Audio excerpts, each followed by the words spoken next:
মাওলানা মুহাম্মদ নুরুল নবী সিদ্দিক, মাওলানা মুহাম্মদ নুরুল নবী সিদ্দিক ওলিপুরি হুজুরকে আলোচনা পেশ করার জন্য সবিনয় অনুরোধ করছি। আসসালামু আলাইকুম ওয়া রাহমাতুল্লাহ। নাহমাদুহু ওয়া নুসাল্লি আলা রাসূলিহিল কারীম। আম্মা বা'দু ফাআউযু বিল্লাহি মিনাশ শাইতানির রাজীম। ওয়ারাতিলিল কুরআনা তারতীলা।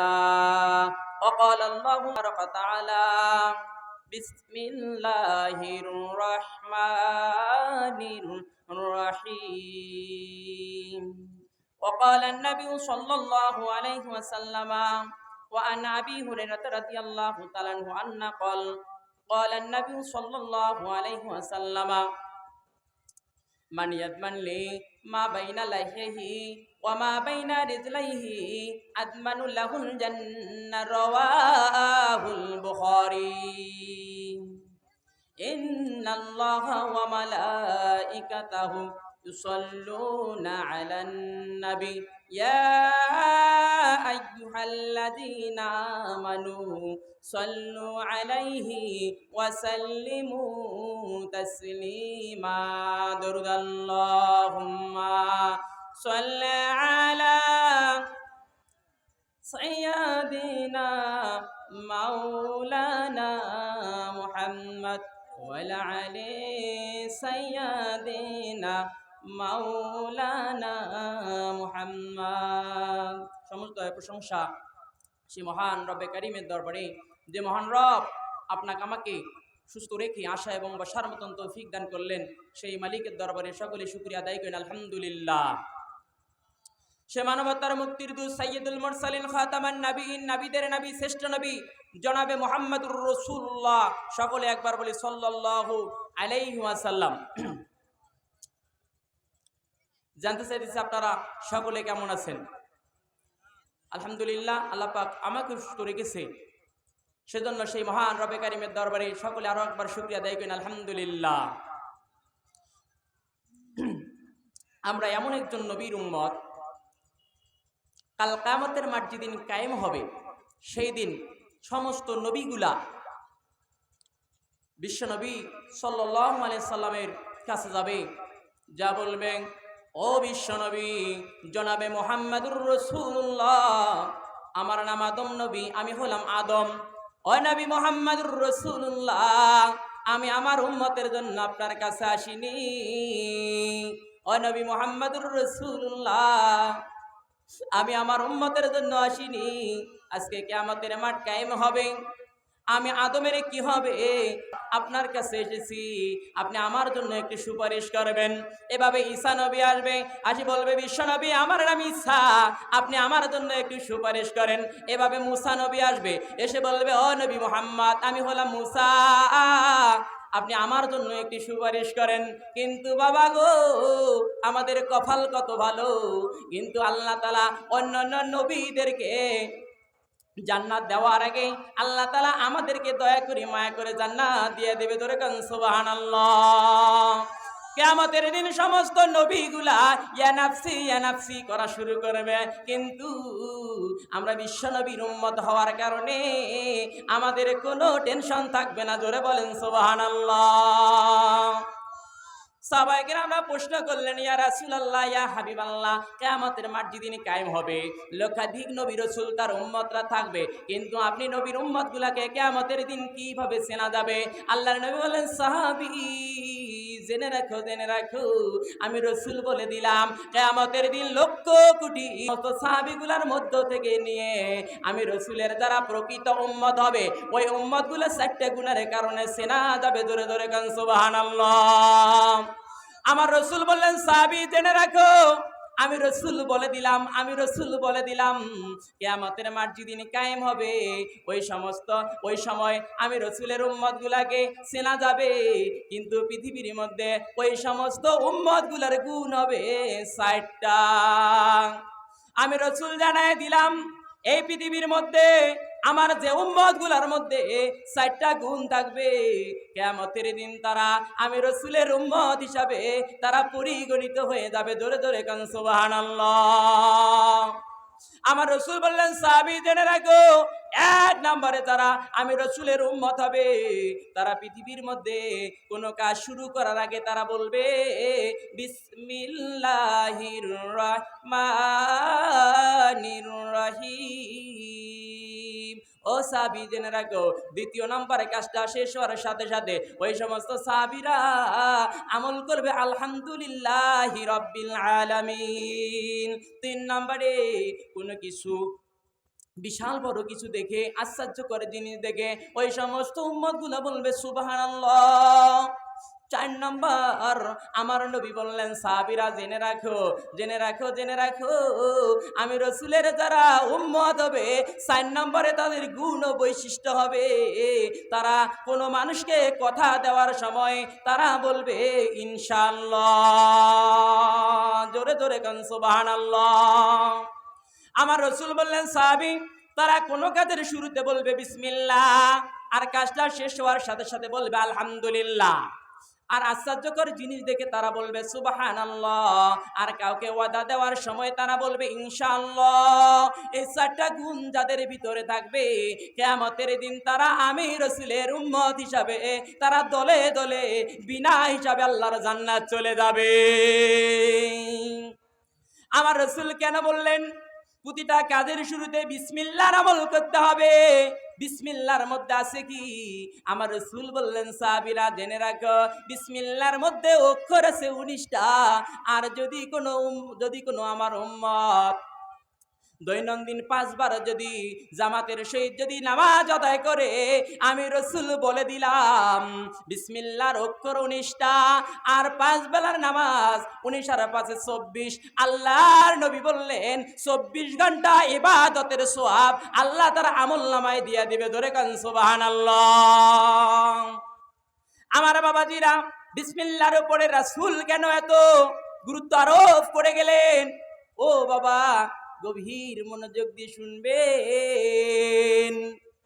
আল্লাহ রসুল বললেন আমার যদি কোনো উম্মত বিসমিল্লাহ সহকারে যদি কোনো কাজ শুরু করে, আল্লাহ রাব্বুল আলামিন ওই সমস্ত কাজের মধ্যে তার নিজ কুদরত দ্বারা বরকত দিয়ে দিবে। জোরে কান সুবহানাল্লাহ। রাসূল কারীম সাল্লাল্লাহু আলাইহি ওয়াসাল্লাম একদিন আম্মাজান হাফসার ঘরে প্রবেশ করলেন, দুপুর বেলায় প্রবেশ করলেন। তাফসীরের মধ্যে এসেছে বাবাজি 25 জন, মতান্তরে 27 জন, অন্যান্য রওয়ায়াতের মধ্যে এসেছে 77 জন। 77 জন সাহাবী নিয়া বিশ্বনবী আম্মাজান হাফসার ঘরে প্রবেশ করলেন দুপুর বেলা। এবার আল্লাহর নবী হাফসার ঘরে প্রবেশ করার পরে আল্লাহর নবী আম্মাজান হাফসাকে ডাক দিয়ে বললেন, ও হাফসা, আমাদের ঘরে কি কোনো খাদ্য আসেনি? আম্মাজান হাফসা বললেন, নবী গো, আমার ঘরে তো কোনো খাদ্য নাই, কিন্তু ইয়া রাসূলুল্লাহ, ইয়া হাবিবাল্লাহ, নবী গো, কিন্তু একজন মহিলা আপনাকে দয়া করে মায়া করে বকরি ছাগলের আধা গ্লাস দুধ আপনাকে হাদিয়া উপঢৌকন হিসাবে দিই। চিন্তা করো না, চিন্তা করো না, ইজ্জতের মালিক আমার আল্লাহ। আম্মাজান হাফসা টেনশনে পড়ে গেলেন, বললেন, ইয়া রাসূলুল্লাহ, ইয়া হাবিবাল্লাহ, নবী গো, আপনি 70 জন সাহাবী লইয়া আপনি আমার গৃহে প্রবেশ করলেন। এই সাহাবীগুলা যদি দুপুরবেলা খানা না পাওয়ার পরে যদি তারা ফিরিয়ে যায়, অনাহারে যদি তারা ফিরিয়ে যায়, আমি হাফসা তো অপমানিত লাঞ্ছিত হয়ে যাব। ইয়া রাসূলুল্লাহ, নবী গো। রাসূল বলে, হাফসা টেনশন করো না, টেনশন করো না। আল্লাহর নবী জনাবে মুহাম্মদুর রাসূলুল্লাহ সাল্লাল্লাহু আলাইহি ওয়াসাল্লাম সাহাবীদেরকে নিয়ে রুমের মধ্যে বসায় দেওয়ার পরে আম্মাজান হাফসাকে রাসূল বললেন, হাফসা, কোথায় রাখছো দুধের পেয়ালা? রাসূল বলার পরে আম্মাজান হাফসা ঘরের ভিতর থেকে দুধের পেয়ালা বিশ্ব নবীর হাতে তুলে দিলেন। জোরে জোরে কান সুবহানাল্লাহ। আল্লাহর নবী দুধের পেয়ালা পাওয়ার পরে বিশ্ব নবী জনাবে মুহাম্মদুর রাসূলুল্লাহ সাল্লাল্লাহু আলাইহি ওয়াসাল্লাম আম্মাজান আয়েশার হাত থেকে যখন বিশ্ব নবী যখন দুধের পেয়ালা নিলেন, নেওয়ার সময় রহমতের নবী সঙ্গে সঙ্গে বলা শুরু করলেন, বিসমিল্লাহির রহমানির রহিম। আল্লাহ রসুল যখন এই দোয়া যখন পাঠ করলেন, পড়ানোর পরে দুধের পেয়ালা নিলেন, সাহাবীদেরকে রুমের ভিতরে সুন্দর করে লাইন করে সুন্দর করে বসায় দিলেন। দেওয়ার পরে রাসূলে করিম সাল্লাল্লাহু আলাইহি ওয়াসাল্লাম রুমের ভিতরে প্রবেশ করার পরে আল্লাহ রসুলে করিম সাল্লাল্লাহু আলাইহি ওয়াসাল্লাম আধা গিলাস দুধের পেয়ালা বিশ্ব নবী সর্বপ্রথম নিজে পান করলেন। কিন্তু আমার বাবাজি বিশ্ব নবী যখন দুধের পেয়ালা নিজে পান করলেন, কিন্তু বিশ্ব নবী দুধের পেয়ালা পান করার সময় বিসমিল্লাহর আমল তিনি ভুলে যান নাই। রাসূল যখন বললেন বিসমিল্লাহির রহমানির রহিম, সঙ্গে সঙ্গে আমার আল্লাহ বিসমিল্লাহর বরকতে আধা গিলাস দুধকে এক পেয়ালায় পরিণত করে দিলেন। জোরে কান সুবহানাল্লাহ। আমার নবী সুন্দর করে দুধের পেয়ালা পান করলেন। করার পরে বিশ্ব নবী নজর করে দেখতে পেলেন দুধের পেয়ালা আনাম ভরে গিয়েছে। এবার বিশ্ব নবী সুন্দর করে ডান দিক থেকে সুন্দর করে সাহাবীদেরকে আবার সুন্দর করে বিসমিল্লাহির রহমানির রহিম বলে আল্লাহর নবী প্রথম সাহাবীর হাতে দুধের পেয়ালা তুলে দিলেন। জোরে কান সুবহানাল্লাহ। আল্লাহর নবী যখন দুধের পেয়ালা বিসমিল্লাহির রহমানির রহিম বলে যখন তুলে দিলেন, প্রথম নাম্বার সাহাবী যিনি ছিলেন উনি সুন্দর করে বিশ্বনবীর হাত থেকে বরকতি হাত থেকে যখন দুধের পেয়ালা নিলেন, সঙ্গে সঙ্গে উনিও তেলাওয়াত করা শুরু করলেন, বিসমিল্লাহির রহমানির রহিম। এবারে সুন্দর করে যখন দুধের পেয়ালাটা নিলেন, নেওয়ার পরে উনিও বিসমিল্লাহির রহমানির রহিম বলে দুধের পেয়ালা পান করলেন। কি আজীব তামাশা!